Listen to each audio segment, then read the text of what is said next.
मेरा नाम नूरीन है। मेरी शादी को अभी 2 साल हुए थे और मैं अपने शौहर वसीम के साथ एक छोटे मगर खूबसूरत घर में रहती थी। मेरे शौहर का एक छोटा भाई जिसका नाम असलम था, वो शहर में पढ़ाई के लिए आया तो हमारे साथ ही रहने लगा। असलम की उम्र 22 साल थी। लंबा कद, सामोला रंग, मगर चमकती हुई आंखें और हंसते वक्त उसकी मुस्कुराहट जैसे दिल में तीर चला दी। शुरू शुरू में तो वो मुझसे रस्मी बात ही करता था, मगर फिर जाने कब वो नज़रें बदल गई। मैं जब किचन में खड़ी खाना बनाती तो वो आकर पास खड़ा हो जाता, कभी पानी का ग्लास मांगने के बहाने, कभी नमक या चीज़ पकड़ाने के बहाने। और उस दौरान उसकी नज़रें मेरी तरफ से हटती नहीं थी। एक शाम वसीम घर पर नहीं थे। बारिश हो रही, जलकर थी और बिजली भी चली गई। मैं किचन में मोमबत्ती जला काम कर रही थी कि अचानक असलम दरवाजे से टेक लगा। बोला, भाभी, आपको पता है, अंधेरे में आपकी आंखें और भी खूबसूरत लगती हैं। मैंने मुस्कुराकर नजर झुका ली, मगर दिल की धड़कन तेज हो गई। बारिश की टपटे टप्पे, बिजली का न होना और असलम की बातों का असर, मैं चाह कर भी उस लम्हे को नज़रअंदाज न कर सकी। इसी रात पहली बार मैंने महसूस किया कि ये रिश्ता अब सिर्फ दीवर भाभी का नहीं रहा, कुछ और भी होने लगा है। असलम की नज़रें, उसका आदाज और मेरा दिल जैसे सब एक ही राज में बन गए थे। अगले दिन सुबह मैं किचन में नाश्ता बना रही थी। वसीम दफ्तरी के लिए निकल चुके थे और असलम अभी अपने कमरे से बाहर नहीं आया था। मैं चाय के कप में दूध डाल रही थी कि अचानक पीछे से हल्की सी सरगोशी सुनाई दी। भाभी, आप ऐसी कौन सी खुशबू लगाती हैं? मैं चौंक फिर गई तो वो बिल्कुल करीब खड़ा था। उसकी आंखों में वही शर्माती चमक थी, जैसे वो कोई उस शरारत करने वाला हो। मैंने संभलते हुए कहा, जाओ, नाश्ता तैयार है, टेबल पर बैठो। मगर वो एक कदम भी पीछे बढ़ा, बल्कि और करीब आ गया। मैं चाहता हूँ कि आज नाश्ता आपके हाथ से ही खाऊं। किचन में उसके लहजे में ऐसी नरमी और गर्मी थी कि मेरे दिल की धड़कन फिर तेज हो गई। मैंने चाय का कप बढ़ाया तो उसने जानबूझकर मेरे हाथ को छू लिया। एक पल को जैसे वक्त रुक गया। बाहर हल्की बारिश की तप-तप, किचन में हल्की सी खुशबू और असलम का लमस। मैंने नजरें हटा ली, मगर दिल में एक अनजान लहर दौड़ गई। इसी दिन शाम को वसीम के ऑफिस से फोन आया कि वो 4 दिन के लिए आउट स्टेशन जा रहे हैं। फोन बंद होते ही मेरे दिल में अजीब सा एहसास हुआ कि 4 दिन और घर में सिर्फ मैं और असलम। रात को बारिश फिर शुरू हुई। मैं लान में कपड़े समेट रही थी कि अचानक असलम भी आ गया। बारिश में भीग जाएंगे भाभी, आ जाए अंदर, वो बोला। मैंने कहा, तुम जाओ, मैं आ रही हूँ। मगर अगले ही लम्हे उसने मेरा हाथ पकड़ लिया, हल्के से मगर मजबूती के साथ। मेरी सांसें रुक सी गई। वो बोला, नूरीन भाभी, कभी सोचा है अगर वसीम भाई न होते तो? मैंने कुछ कहा नहीं, मगर मेरा दिल जानता था। ये वो लम्हे था जहाँ से कहानी बदलने वाली थी। बारिश तेज हो गई थी, बिजली कड़क रही थी और पूरा घर बारिश की खुशबू और ठंडी हवा से भरा हुआ था। मैं लान से अंदर आई तो मेरे कपड़ों पर बारिश के कतरे चमक रहे थे। असलम ने दरवाज़ा बंद किया और पलकें झपकने से पहले वो मेरे सामने था। भाभी, आपको पता है, आप अभी कितनी खूबसूरत लग रही हैं।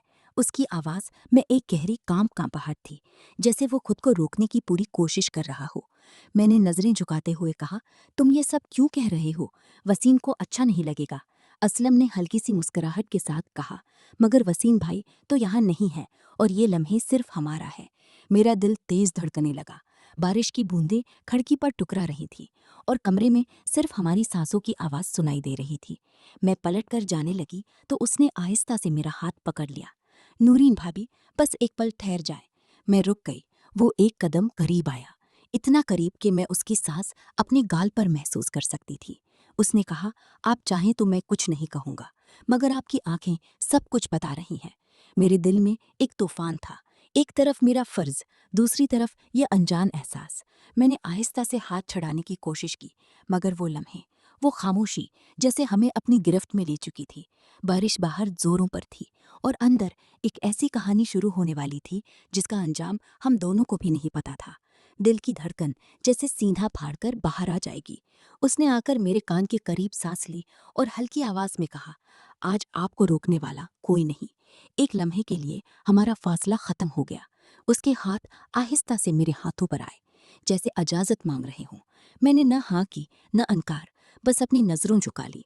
असलम ने मेरा हाथ पकड़कर मुझे आहिस्ता से सोफे की तरफ ले गया। दिल के शोर में बारिश की दुनिया का पता ही न चला। उसके लमस में एक अजीब सी गर्मी थी। मैं जानती थी कि ये सब गलत है, मगर उस वक्त दिल और दिमाग में जंग जारी थी और जीत दिल की होने वाली थी। बस एक पल और फिर मैं सब भूल जाऊंगा। असलम ने ये कहते हुए मेरा चेहरा अपने करीब कर लिया। वो लम्हे, वो कुर्बत, जैसे वक्त रुक गया हो। हम दोनों के दरमियान जो दीवार थी वो टूट चुकी थी। ये पहली बार था जब मैंने खुद को रोकने की कोशिश नहीं की। उस लम्हे में हम दोनों सिर्फ एक दूसरे के थे। रात की बारिश के बाद सुबह का मौसम ठंडा और नम सा था। कमरे में हल्की सी ठंडी हवा आ रही थी।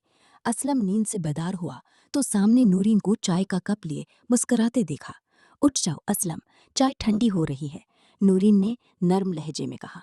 असलम ने कप लेते हुए उसकी आंखों में झांका, जैसे रात की यादें अभी तक ताज़ा हों। नूरीन ने नजरें छुपा ली, मगर होठों पर हल्की सी शर्मीली मुस्कुराहट थी। इसी मुस्कुराहट के साथ वो दोबारा किचन में चली गई। नूरीन किचन में नाश्ता बना रही थी। जब असलम आहिस्ता से पीछे आ खड़ा हुआ तो नूरीन की नजरें झुक गईं।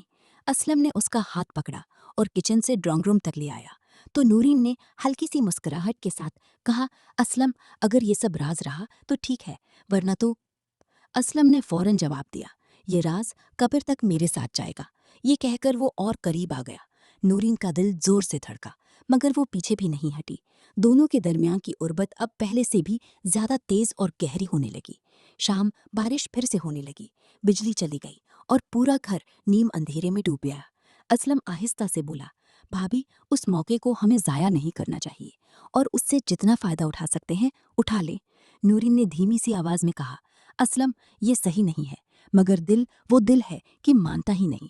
असलम ने करीब आकर उसका चेहरा दोनों हाथों में लिया। नूरीन की सांसें भारी होने लगी और उसकी नजरें असलम की आंखों में जमी रहीं। अभी वो अपने दरमियान के फासले मटाने ही लगे थे कि अचानक दरवाजे पर जोर से दस्तक हुई। नूरीन चौंक कर पीछे हटी। ये कौन हो सकता है? असलम के चेहरे का रंग उड़ गया। कहीं भाई तो वापस नहीं आ गए? नूरीन ने दरवाजे की तरफ देखा। दस्तक फिर से हुई, उस बार पहले से ज्यादा तेज, और कहानी का सबसे बड़ा राज बाहर खड़ा था। नूरीन ने कांपते हाथों से दरवाजा खोला तो सामने एक शख्स खड़ा था, बारिश में भीगा हुआ, आंखों में अजीब सी चमक। ये असलम का पुराना दोस्त इमरान था। इमरान अंदर आते ही बोला, भाभी, माफ करना, बगैर बताए आ गया, मगर एक बहुत बड़ा राज बताने आया हूँ। नूरीन और असलम ने एक दूसरे की तरफ देखा। असलम के माथे पर पसीना आ गया। इमरान ने आहिस्ता से कहा, तुम जानती भी हो कि तुम्हारा शौहर क्यों गया है? नूरीन के दिल की धड़कन रुक सी गई कि क्यों? इमरान ने आगे बढ़कर कहा, वो तुम्हारे बारे में सब जानता है और आज वापस आने वाला है। और ये कहकर वो वहां से चला गया। नूरीन की आंखों में खौफ तैर गया। असलम के होठ कांपने लगे। बाहर बारिश जोरों पर थी, अंदर फजा भर लोग हो चुकी थी। नूरीन के जहन में एक ही सवाल गूंज गया था, क्या आज सब खत्म हो जाएगा? अभी नूरीन ये सोच ही रही थी कि बारिश की गड़गड़ाहट के साथ